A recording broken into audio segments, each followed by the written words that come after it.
Did you know that up to 50% of women with endometriosis end up having infertility? In other words, 50% of women with endometriosis cannot get pregnant. By the way, are you aware that up to 10% of women in their reproductive age are at a very high risk of having endometriosis? In this video, we would like to talk about what endometriosis is, what causes it, the signs and symptoms, and by the way, how you can get pregnant even when you have endometriosis.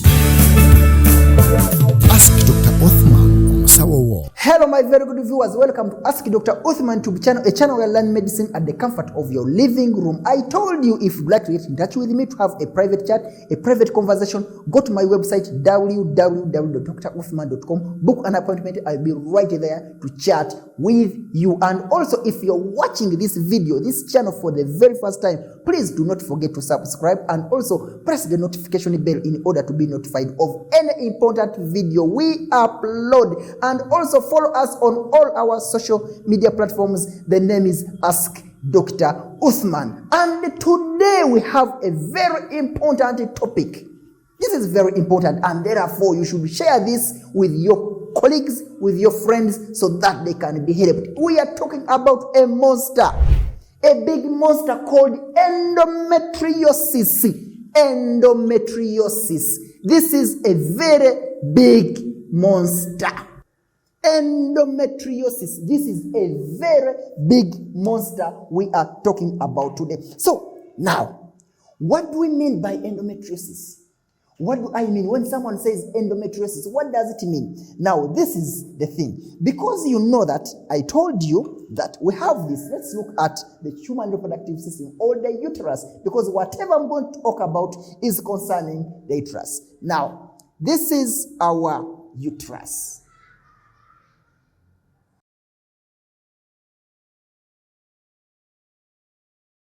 So, if you look at this uterus, we have of course, the cervix. We've always talked about it. This is the cervix. These are the fallopian tubes.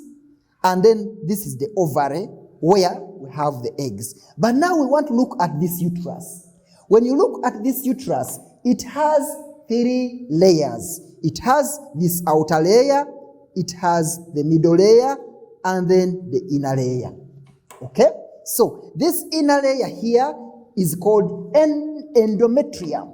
This one is called endometrium. This inner layer is called endometrium. Now, this is our main interest. The main interest is on the endometrium. So, the word endometriosis means implantation of the endometrial tissue outside the uterus. What do we mean? If you look at this uterus, this is the endometrium. This inner layer is the endometrium. It has the endometrial tissue.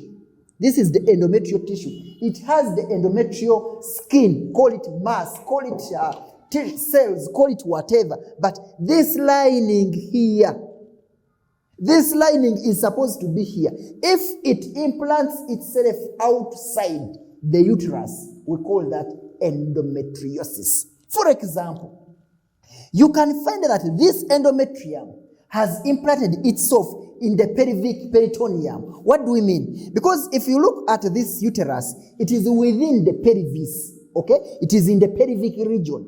And this pelvic region is covered or is separated. We have what we call peritoneum. It's like the covering of the pelvis. Oh, when I say pelvis, a pelvis or the pelvic region is an area, is a region where we find this uterus, we find the fallopian tubes.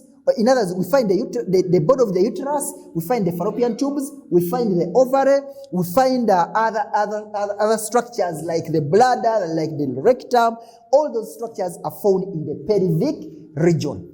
Now, but the endometrium or the endometrial tissue is supposed to be inside this lining here. That's where we're supposed to have the endometrial tissue. So you can find that this tissue has migrated or has moved from here, or it is being shared by some other structures outside here, and one of them can be the pelvic peritoneum.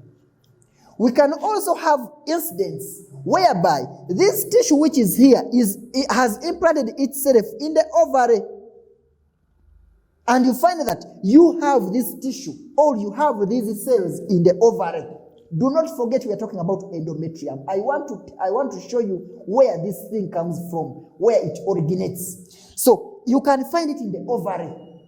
And we shall call that ovarian endometrium or ovarian endometriosis, whereby the tissue, the endometrial tissue, has implanted itself in the ovary.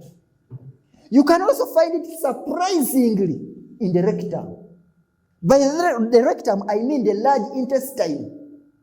Okay, I think you remember very well our biology. Let's look at this structure also very fast. Let's look at the GIT. Okay, when you look at the GIT,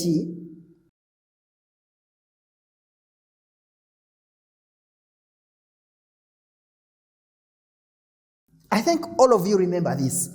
This is the mouth, this is the esophagus, stomach, small intestines, large intestines. We have this gentleman called rectum. We have that gentleman called rectum that leads to the word, I will not pronounce this word, to the anus. So now, if there are conditions whereby you're finding that the endometrial tissue, the cells that are supposed to be inside the uterus have implanted themselves here at the rectum. Something else surprising is that you can find that these cells have implanted themselves at the region of the bladder. Bladder, it is a sac which contains urine, which keeps urine before it's being avoided. Okay? So you can find that you have the endometrial tissue implanting itself in the bladder, in the rectum. You can find that. And by the way, this is not enough, because at least here, the endometrial tissue will have implanted itself in the pelvic region, because all this is the pelvic region. But surprisingly, you can find when the endometrial tissue is going even outside the pelvic region, or the pelvic, the pelvic region. You can find it in the abdominal cavity, in the abdominal region. You can find it anywhere, but this is very rare. Most times, you find that endometriosis is occurring within the pelvic region. But rarely, we've found women that have endometriosis. You find that the endometrial tissue has implanted itself on the small intestines, on the stomach, but those are very rare cases. Now, we need to know, because I am talking about this, we need to know, because you need to understand, by the way, that up to 10% of women of reproductive age, these are statistics from the WHO. According to the WHO, about 10% of women in their reproductive age, in other words, most of you who are watching this video, about 10% of you, about 10% of you are at a great risk of developing endometriosis. This is according to WHO. And therefore, WHO estimates that women of reproductive age, about 190 million women, 190 million women of reproductive age have endometriosis. And that is why we are talking about it today. We are talking about it because it can cause infertility. It is one of the factors that have led women not to get pregnant, not to conceive. And actually, it is estimated that up to 50%, that is 30 to 50% of women with endometriosis end up with infertility. And these are facts. So now we need to really understand this. So how will you know, as a woman, how will you know that I may be having endometriosis? This is where we look at the signs and symptoms. Remember, this is a chronic illness. It is a chronic illness, and someone can pick it when they are still girls. When you're still a girl, at menarche. By menarche, I mean the time you start bleeding, you start menstruation. At that time, someone can have endometriosis. But of course, it will end when someone reaches menopause. Those symptoms and so on will stop when someone reaches menopause. But you can have this when you're still a child. when you're in your adolescence and you have endometriosis. So what are the signs and the symptoms? Number one is dysmenorrhea. So what is dysmenorrhea?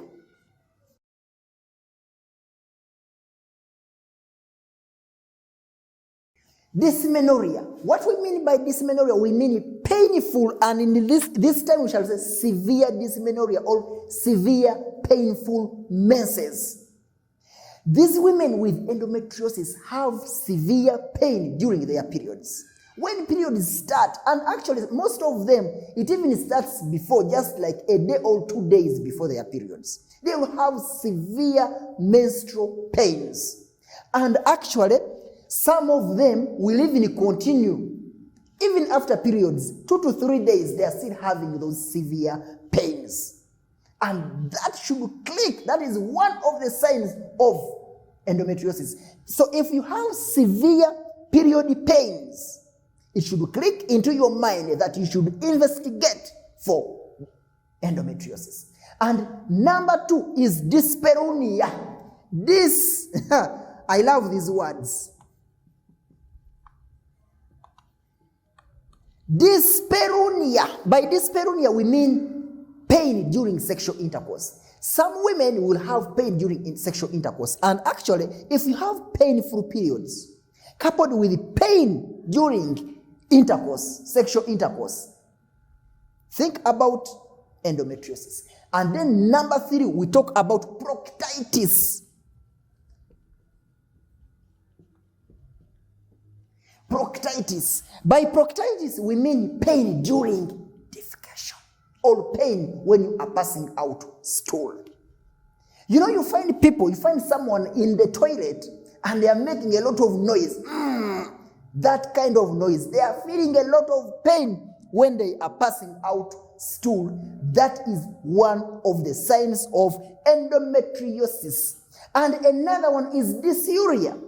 By dysuria, we mean pain when you are doing susu or when you are passing out urine. So when you are passing out urine and there is pain and you do not have any infection, you do not have gonorrhea, you don't have a UTI, then think about endometriosis. And by the way, because we say that this condition is chronic, it takes, or we can say it takes forever. And therefore, other signs may be chronic pelvic pain. What do we mean by chronic pelvic pain? You know, here we've talked about, so in other words, everything concerning endometriosis, in most cases, is talking about pain when you're having periods, pain when you're having sex, pain when you're passing out stool, pain when you are passing out urine.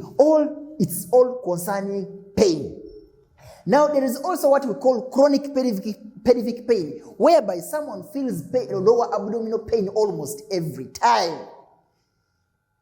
Every time someone feels lower abdominal pain, it goes, then it comes back in 2 to 3 days. It goes, you go to the hospital, they tell you have an infection, they treat it, then it comes back. They tell you have a PID, they treat it, comes back. Think about endometriosis. Then something else is heavy menstrual bleeding. Because actually, I told you that a woman is not supposed to have heavy bleeding. But if you find yourself that you're having heavy bleeding, heavy menstrual blood, and also some of you have intermenstrual bleeding. By intermenstrual bleeding, I mean someone who bleeds, you bled today, maybe for 3 or 4 days, and then later on, in 2 weeks after stopping your menses, you bleed again. That is called intermenstrual bleeding. Maybe you knew that your normal menstrual cycle is 28 days, but this time round, you started bleeding every after 14 days, menses every after 14 days, menses after 10 days. Then think about endometriosis. Then other signs, because we said that endometriosis can also occur in the rectum, it can occur outside the pelvic region. We can have bloating and nausea. Then fatigue and depression plus anxiety. Actually, depression and anxiety can be some of the signs of this endometriosis. But ask yourself, why would someone have depression or anxiety when they have endometriosis? Of course, you know the factors associated, the impact of endometriosis onto your body. First of all, we've seen that this monster can cause infertility. So infertility alone, you are married 3, 4, 5 years, you're not getting a child, that can cause anxiety or depression on its own. So endometriosis is associated with depression and anxiety. Now we need to look at the causes. What really causes endometriosis? The major cause of endometriosis is retrograde menstruation. What is retrograde menstruation? We need to look at this. Let's take this picture.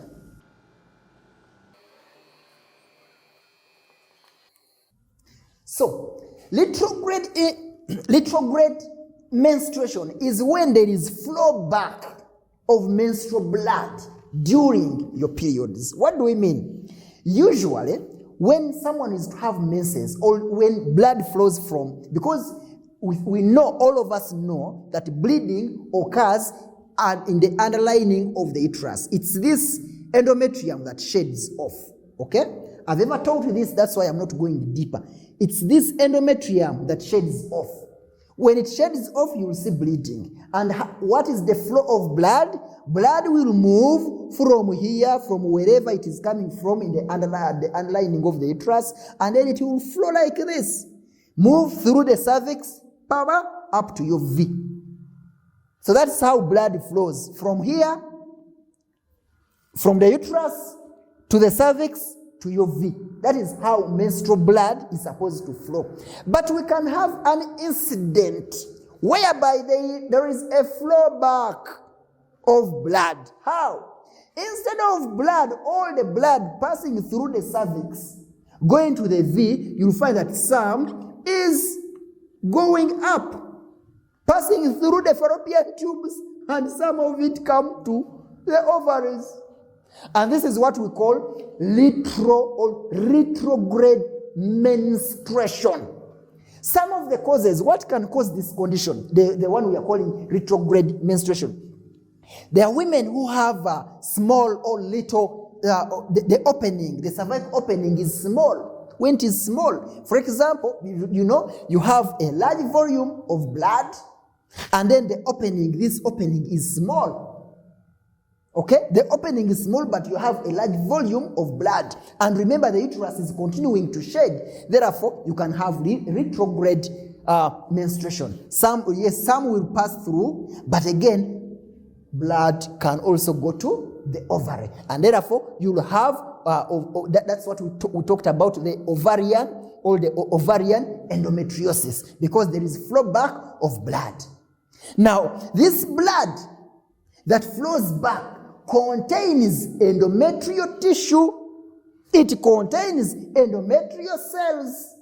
Now, when it flows back into the ovary, it is going to implant itself there. And when it implants itself there, it is going to form another endometrium somewhere there. And this will cause endometriosis, because we said endometriosis is the movement, or is when we have endometrial tissue outside the uterus. So we are talking about this as the uterus. So if this blood, there is a flow back of blood into the ovaries, we are going to have ovarian endometriosis. And also we've said that it can be as a result of the small size of the cervical opening, but it can also be genetic. There is that genetic predisposition. You have genes, and this blood is not able to pass through or to come straight to the cervix, but it has a tendency of flowing back. And that is genetics. You can't change it.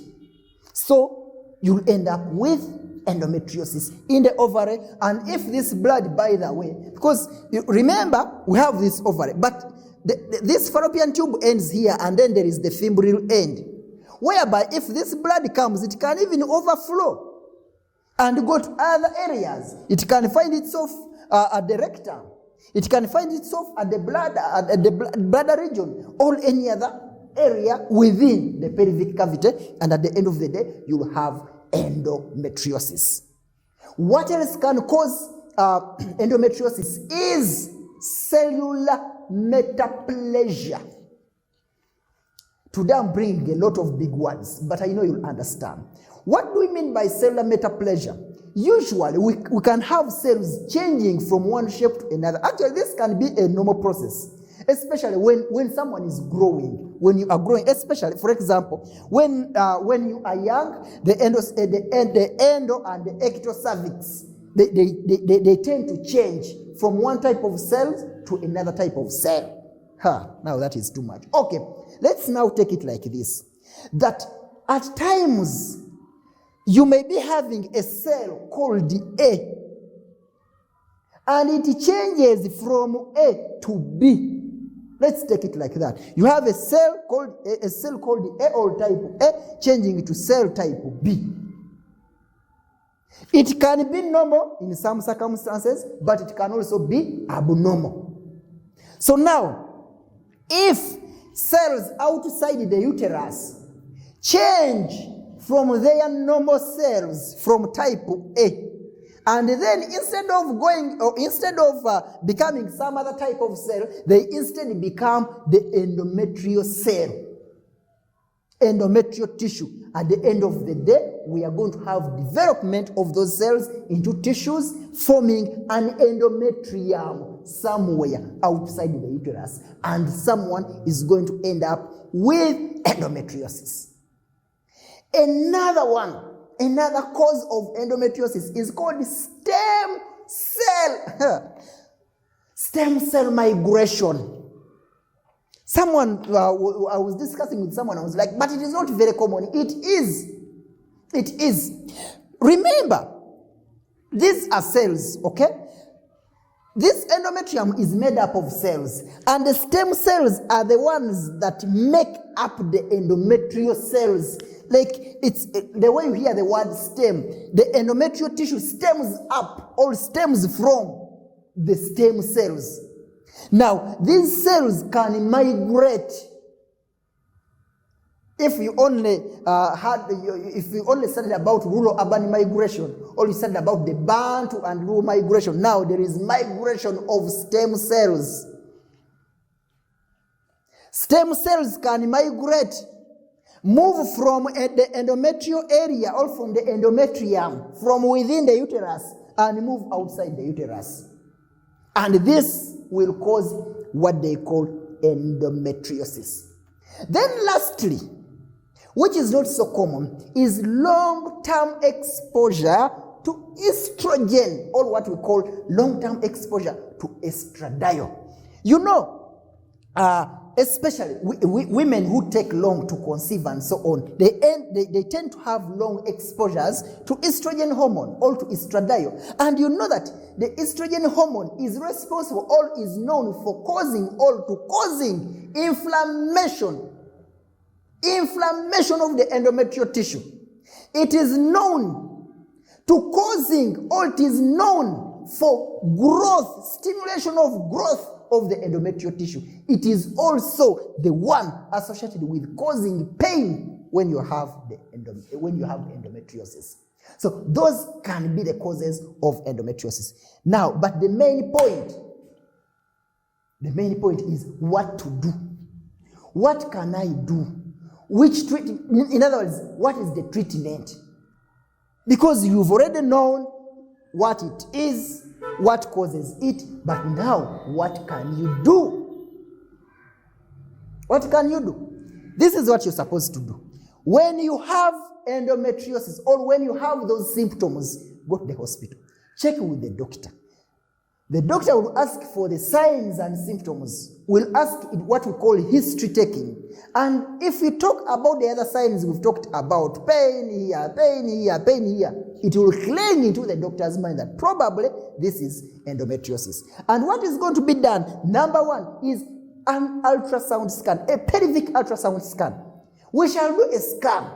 And this scan, the radiographer will be able to show us that there is an endometrial tissue somewhere, which is not the uterine lining. And therefore, we shall confirm that that is endometriosis.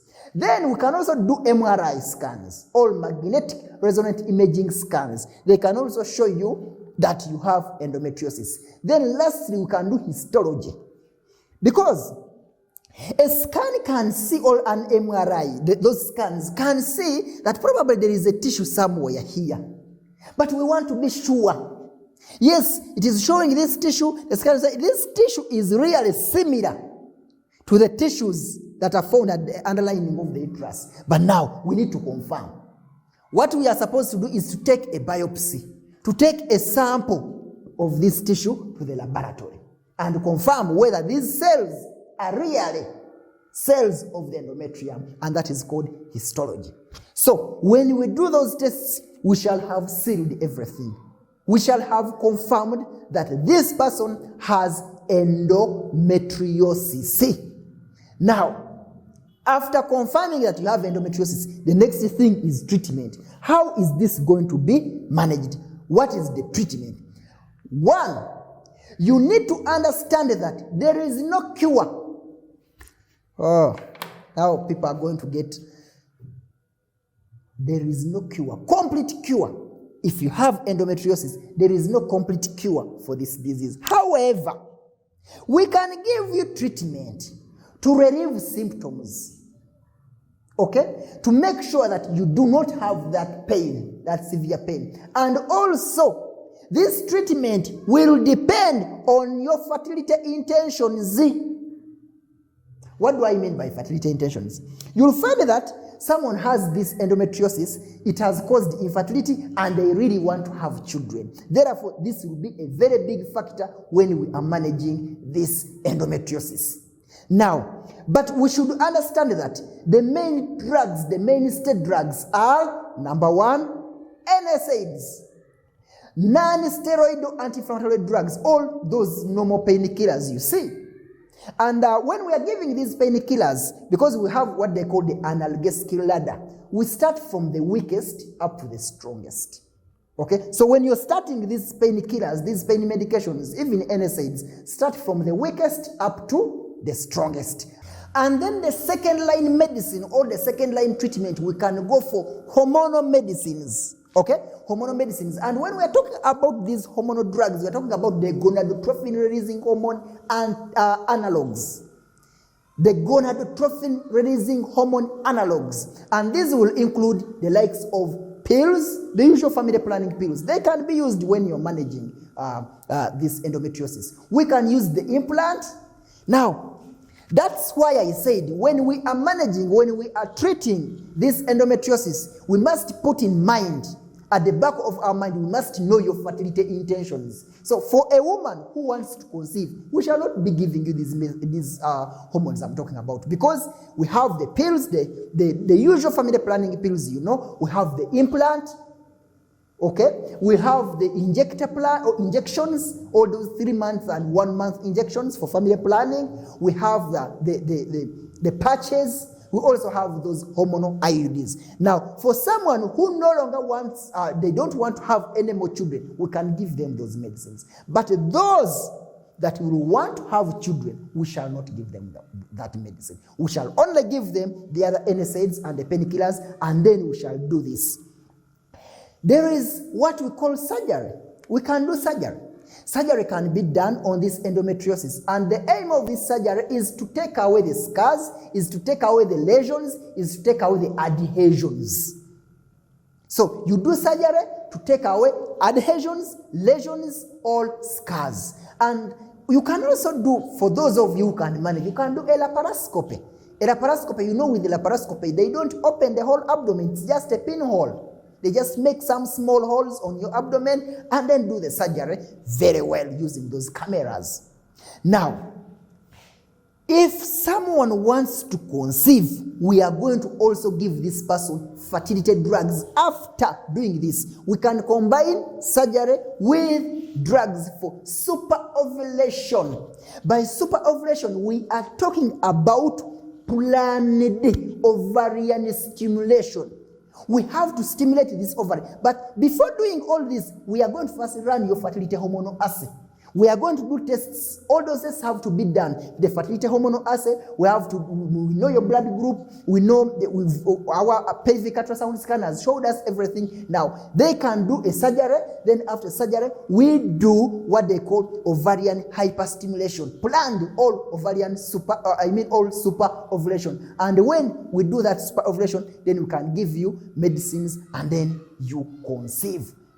And for some people who may not be able to conceive via that, they can do what they call IUI, intrauterine insemination, and also we can do assisted reproductive technology. Or even people can decide to do IVFs, can decide to have a surrogacy, and so on. If it's your very first time to watch my videos or my channel, please do not forget to subscribe and press the notification bell in order to be notified of any important video we upload. And we are always live on Thursday at 7 p.m. all 19 hours East African time. Please go to my website, www.druthman.com, book an appointment. I'll be right there to answer you if you'd like to have a private chat or a private conversation. I sign out. Ask Dr. Othman on Sawa War.